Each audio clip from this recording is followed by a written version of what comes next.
Good morning ને જય માતાજી। અમારા મિની બ્લોગમાં આપ સૌનું હાર્દિક સોરી અમારા મિની બ્લોગમાં આપ સૌનું હાર્દિક સ્વાગત છે। અને અમે કાંઈક આવું કામ કરવા લાવીએ છીએ। આવું કામ કોણ કોણ કરે છે જરા કમેન્ટ કરજો।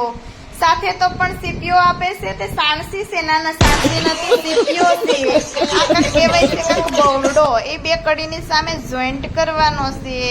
ને કોણ કોણ આવું કામ કરે છે એ જરાક પાછા કમેન્ટ કરજો હો। નાઈ ધોઈને ફ્રેશ થઈ ગયા ને લટિયા ફટિયા મારી દીધા આમ તેમ, અને પાછા લાઈક કરજો હો। એમ જ કહું છું, દિવાલે લગાડી દીધા ગણપત દાદા, પણ ગણપત દાદાને કહેતું હશે અહીંયા હું ક્યાંથી આવી ગયો, એમ થતું હશે। પણ ગણપત દાદા તમારે સોંઠ અને તમારા લટકણિયા મને બહુ જ ગમે છે। ઘડિયાળમાં જોતા તો સમય તો એમ થાય કાંટાને ઘડીક પકડેલી પાણી રેલાની જેમ દોડે। પાછા લાઈક કરજો હો। સંજય આવ્યા તો સંજય થોડુંક ખોઈ પીવા બેહી ગઈ, કેમ કે મને એમ થયું કે હાલને થોડીક મજાક મસ્તી કરી લો, પણ સંજય એમ કહે છે ઘડીક મને હક લેવા દે। મેં કીધું એટલે અમે ઘરે પણ કંટાળી ગયા હોય, તમને કંટાળો આવે, લાઈક